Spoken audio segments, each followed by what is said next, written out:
Long before September 11, 2001, countless people have asked the same question. Could it have been prevented? While hindsight is always clearer, the record shows that warnings, some vague, others shockingly specific, were issued before the attack, some coming just weeks before. So from Mossad's knowledge to the CIA's own briefings, here are 5 people who in one way or another may have seen 9/11 coming, including an insane story I'd never heard about before, involving an FBI informant who housed 2 of the 9/11 terrorists. As always, hit those lights, sit back, and enjoy.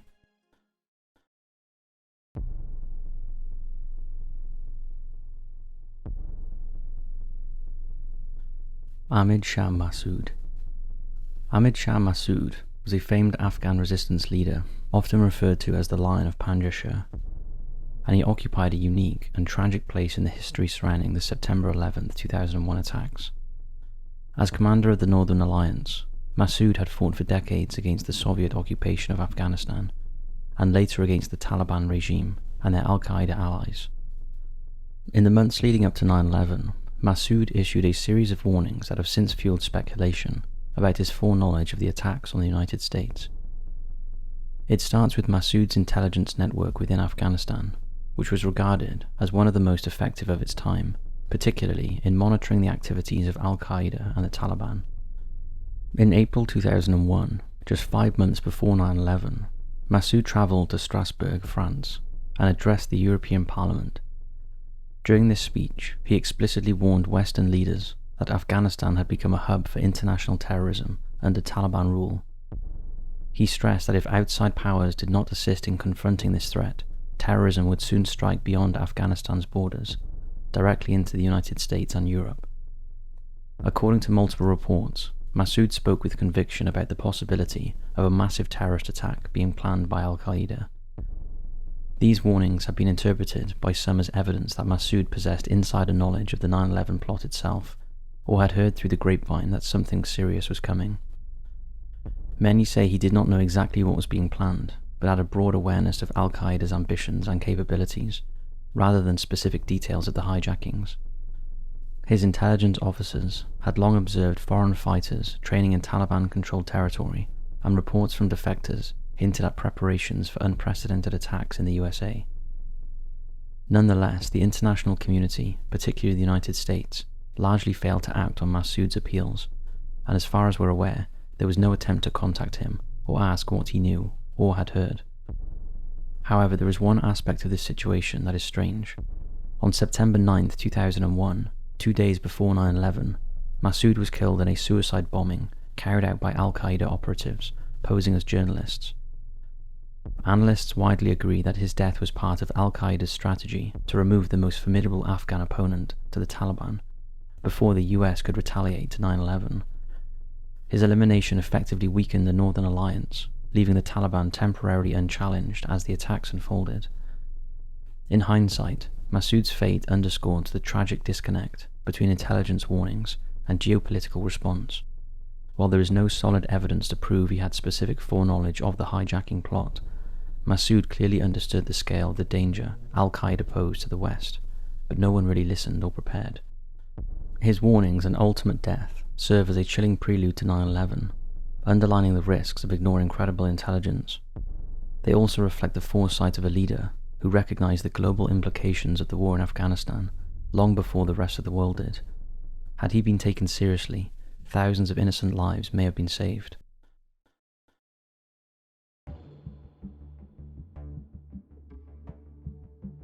The August 6, 2001 briefing. One of the most scrutinized intelligence documents leading up to the 9/11 attacks is the CIA's Presidential Daily Brief from August 6, 2001, titled Bin Laden Determined to Strike in US. This briefing was delivered to President George W. Bush while he was vacationing at his ranch in Crawford, Texas, and it aimed to highlight the urgent threat posed by Al-Qaeda. To this day, it serves as a symbol of the warnings that went unheeded before September 11th. The Presidential Daily Briefing, which was declassified in 2004, clearly indicated that the threat was not abstract or distant, but rather immediate and serious. It revealed that Osama bin Laden's network had been planning operations within the United States for years, and that FBI investigations had uncovered suspicious activities that suggested surveillance of federal buildings in New York and Washington. Additionally, the document warned that operatives were exploring ways to conduct hijackings or other types of attacks. One striking passage referenced intelligence that bin Laden wanted to retaliate in Washington for US missile strikes against Al-Qaeda camps in 1998. Another line highlighted that members of Al-Qaeda had lived in or traveled to the United States, blending into American society while building logistical networks. While the brief did not provide tactical details such as dates, flight numbers, or specific targets, its emphasis was clear.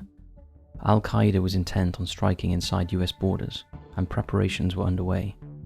The White House response to the briefing has long been a point of controversy. Critics argue that despite the warning's urgency, no significant policy or operational steps were taken in its aftermath. President Bush later described the memo as historical in nature, suggesting it did not provide actionable intelligence. Yet this interpretation has been challenged by former intelligence officials, who maintain that the daily briefing was a red flag document designed to elevate concern at the highest level. Think of it this way: if someone said they were thinking of breaking into your house, would you ignore it? Or would you do everything within your power to keep your house safe? The August 6th briefing is frequently considered in conjunction with other overlooked warnings from the summer of 2001, such as the Mossad report and various foreign alerts. Collectively, these elements illustrate an intelligence community that was urgently raising alarms, yet struggled to break down bureaucratic barriers or prompt decisive action from the executive branch. The bin Laden determined to strike in US memo stands as a tragic reminder of the gap between intelligence awareness and policy response. While it did not predict the specific mechanisms of 9/11, it underscored the intent, capability, and urgency of Al-Qaeda's campaign. Its lessons continue to shape debates over how leaders interpret and act on intelligence warnings, especially when the threat may be imminent but not yet fully defined.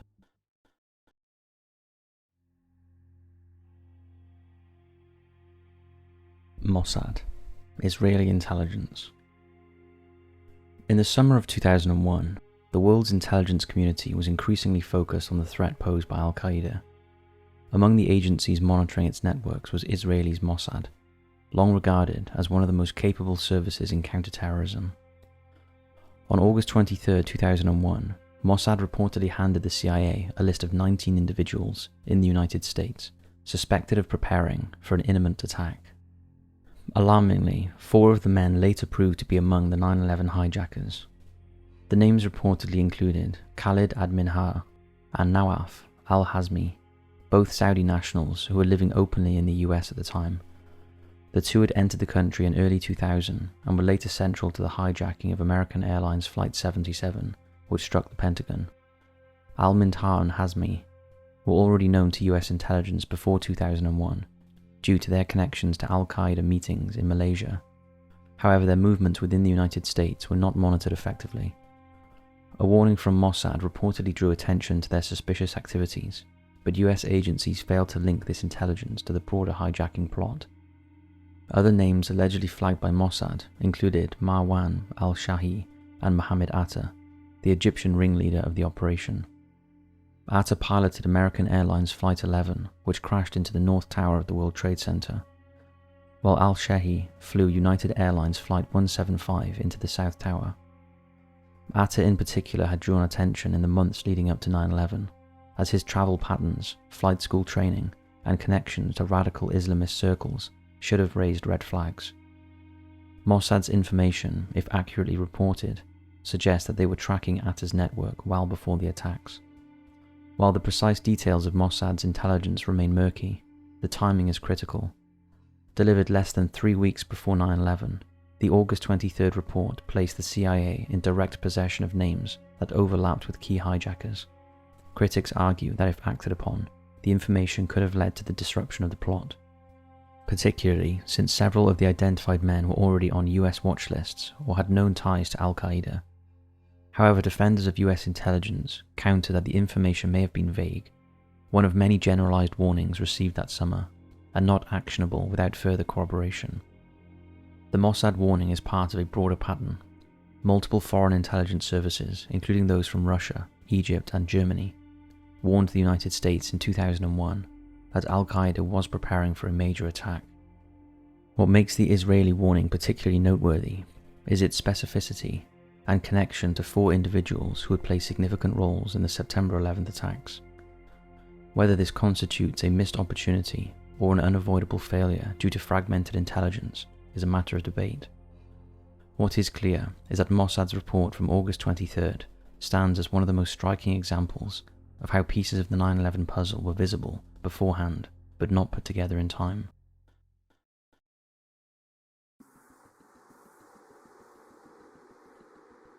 Dr. Abdussattar Shaikh. Dr. Abdussattar Shaikh was an FBI informant based in San Diego from 1994 to 2003. His unwitting connection to 2 future 9/11 hijackers, Nawaf al-Zami and Khalid al-Mindhar, has made his case one of the more puzzling and unsettling in the prelude to the attacks. In 2000, al-Hazmi and al-Mindhar rented a room in Shaikh's house in Lemon Grove, and despite Shaikh being an informant, he did not alert the FBI about them. This one doesn't even sound real, but it is. According to FBI agent Stephen Butler, the names of the 2 men came up only casually as 2 students boarding in the house, without any indication that they were involved in extremist activity or flight training. Dr. Abdussattar later told the San Diego Union Tribune and the Los Angeles Times that the 2 men he encountered were nice, but not what you would call extroverted people. He recounted helping al-Hazmi open a bank account and teaching him Spanish phrases so he could pursue a Mexican girlfriend, an innocent-seeming gesture that in hindsight takes on a deeply ironic tone. The case of Dr. Shaikh highlights a significant failure in US intelligence coordination. Although the CIA was aware of al-Hazmi and al-Mindhar's presence in the United States, having tracked them from the Malaysia summit in January 2000, this information was not shared in detail with the FBI. Consequently, Butler and other agents in San Diego were never informed or warned about their connection to the hijacking plot. Now, it's important to note that there is no evidence to suggest that Dr. Shaikh knowingly assisted the hijackers or had malicious intent. The circumstances surrounding this situation remain troubling. His role as both a host of future hijackers and as an informant underscores not only failures in information sharing, but also the potential for terrorist cells to operate under the radar, even within the reach of US intelligence. Dr. Shaikh's story raises painful questions. Had he reported the odd behaviors that he noticed, or had the CIA properly shared the identities of the 2 men with the FBI? Could the 9/11 attacks have been prevented? As you'll imagine, the answer remains uncertain. However, his case serves as a haunting example of how critical intelligence, despite being collected, can still slip through the cracks. This one really sends me down the rabbit hole.